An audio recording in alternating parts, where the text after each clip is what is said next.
Está con nosotros Blanca Comín, directora de Wealth and Private Banking de Amundi Iberia. Blanca, bienvenida. Buenos días. Gracias, buenos días.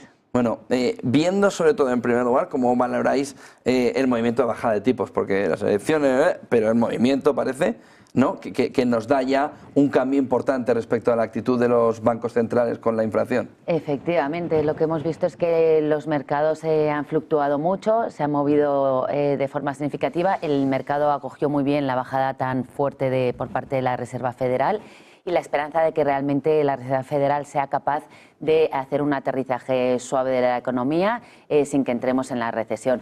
Por un lado tenemos a los inversores que piensan pues, que gracias a esta gestión de los tipos de interés pues, va a repuntar, la desaceleración va a ser muy suave y va a aguantar el consumo y el mercado laboral, que es lo principal para vigilar en Estados Unidos. Y por otro lado también tienes la dinámica o el escenario de los que piensan que una bajada tan fuerte a lo mejor es porque la FED ha visto algo, una desaceleración más fuerte de lo esperado y entonces tienen un poco más de miedo. Nosotros estamos un poco entre esos dos escenarios. Para que te hagas una idea, en Estados Unidos estamos esperando que el crecimiento se desacelere un poco, del 2,5 al 1,9, y ahí lo más importante será vigilar el mercado laboral, su evolución, por supuesto el consumo, que sabemos que es la partida más importante del PIB estadounidense, y luego un poco la tasa de inversión. Mientras que en caso de Europa lo que estamos viendo es un crecimiento muy débil, esperamos un crecimiento desde el 1,2 al 1, las principales economías siguen, sobre todo la francesa y la alemana, siguen con un consumo muy débil, que es lo que está tirando a la baja, y ahí el Banco Central Europeo,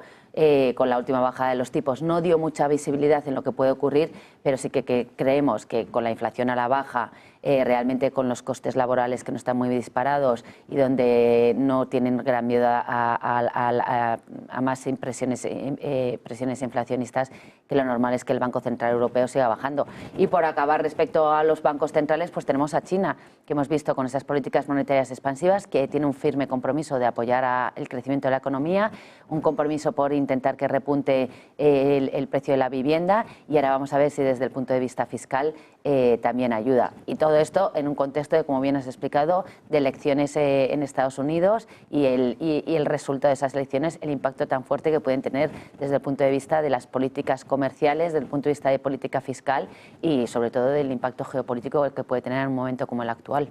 En este escenario, ¿cuál es la visión sobre las diferentes clases de activos?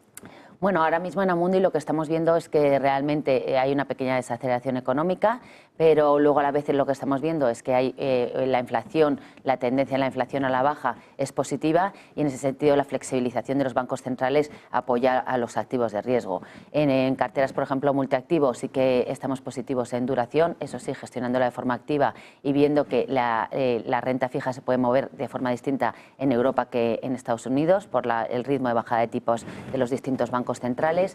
En las carteras multiactivos sí que podríamos meter renta variable de forma selectiva y siendo muy tácticos.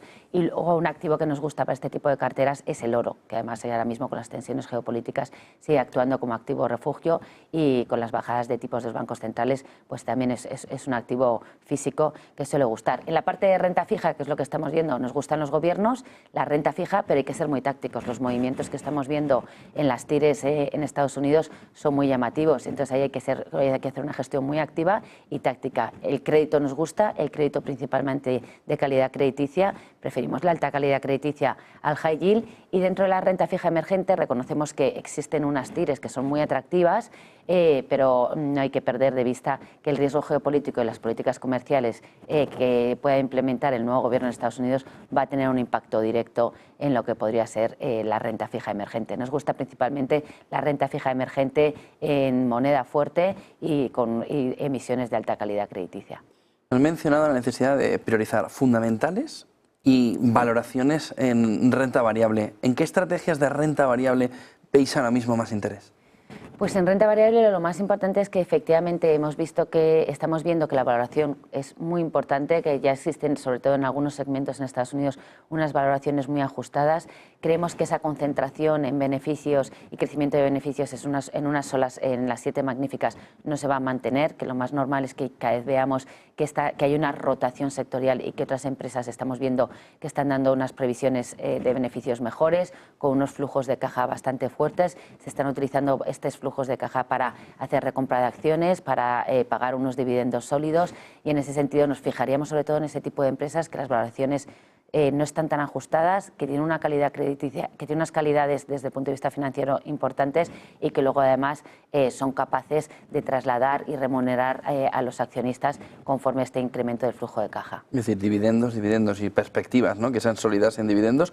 ¿Qué pensáis sobre el reciente interés por los dividendos? ¿Están volviendo a ganar peso en las carteras? Absolutamente, vemos un interés muy importante en los dividendos y tiene todo el sentido, porque en los últimos años, con las políticas monetarias expansivas de los bancos centrales, lo que habíamos visto dentro de las acciones de renta variable sobre todo era una expansión de múltiplos.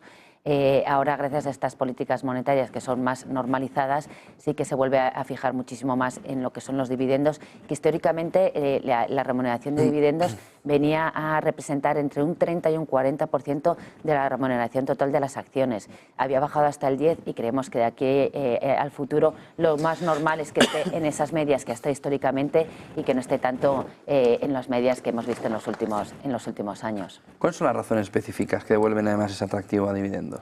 Bueno, pues principalmente diríamos una de las razones principales es que los dividendos ahora mismo, las compañías que pagan altos dividendos tienen una estabilidad con unos flujos de caja que al final te dan una visibilidad en lo que son los beneficios. Luego también desde el punto de vista del accionista agradece esa visibilidad desde el punto de vista de qué dividendos va a tener y tener un poco más de visibilidad y saber en el medio y largo plazo esa parte de remuneración cómo la va a recibir. Y además son más estables. Este tipo de compañías que tienen unos dividendos más altos suelen ser compañías más estables, menos volátiles y menos ligadas al ciclo. La tercera causa sería que los dividendos, las compañías que pagan dividendos normalmente van muy ligadas a la evolución de la inflación. Es más, estas compañías suelen incrementar sus dividendos para el coste de la inflación, netearlo y que los dividendos nominales sigan creciendo en función del crecimiento de la inflación. Y no debemos olvidar también que al final este tipo de compañías son compañías más defensivas y de gran calidad, que si ahora mismo vemos una pequeña desaceleración, tiene todo el sentido volver a incorporar este tipo de compañías en cartera. Y finalmente, bueno, pues la reinversión de los dividendos, pues gracias al tipo de interés compuesto, es muy importante a la hora en el medio y largo plazo tener una remuneración total más atractiva. ¿En qué aspectos hay que fijarse a la hora de invertir en ellos? ¿Qué aspectos hay que poner el foco a la hora de mirarles? Pues al final en las compañías que pagan unos altos dividendos lo más importante es el ver que tienen una calidad importante desde un punto de vista de balance, que financieramente están saneadas, que van a ser capaces de mantener y hacer frente a ese dividendo, que no van a defraudar respecto al compromiso que tienen con el accionista. Y aquí es muy importante hacer el análisis tanto de financiero como extrafinanciero. Al final van muy ligados uno al otro. Y en nuestras estrategias de dividendos sí que hemos identificado que existen dos tipos de compañía.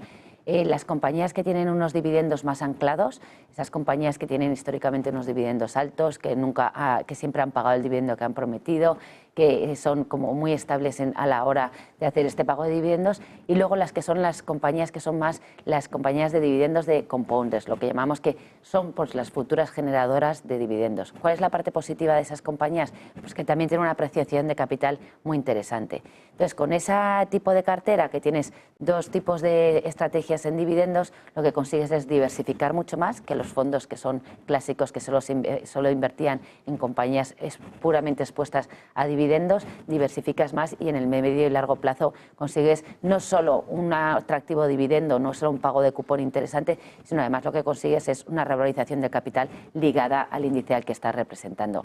Esto hay que tener en cuenta que este tipo de estrategias son de renta variable, son estrategias para el medio y largo plazo, no son para todos los inversores, y que es importante pues que los inversores hablen con sus asesores para ver desde el punto de vista financiero si cuadra en sus estrategias de inversión. Sobre todo porque da ese foco también ESG, ¿no? Porque es importante también en ese entorno mantener o tener ese foco ESG en este entorno también de dividendos. Estamos hablando de sostenibilidad, tanto sostenibilidad financiera como sostenibilidad desde el punto de vista ESG. Van muy ligados uno al otro. Si la sostenibilidad financiera no es buena, puede que tú desde tus compromisos de ESG no hagas frente a los compromisos que tienes y que como gestor de compañías, y también a la inversa. Si fallas desde el punto de vista ESG, tu sostenibilidad financiera puede verse dañada y a lo mejor no haces el pago de dividendos con el que te has comprometido con los inversores y con los accionistas. Por tanto, vemos que existe una correlación muy alta entre ambas y es una forma de hacer el análisis financiero y extrafinanciero para cumplir con el objetivo de dividendos que tienen los gestores con sus accionistas. Muchísimas gracias por toda esa fotografía. Blanca Comín, directora de Wealth and Private Banking de Amundi Iberia. Un placer. Muchas Buen día y gracias. buen negocio. Muchas gracias. Saben que nos vamos a un entorno de puente del 1 de noviembre, medio puente.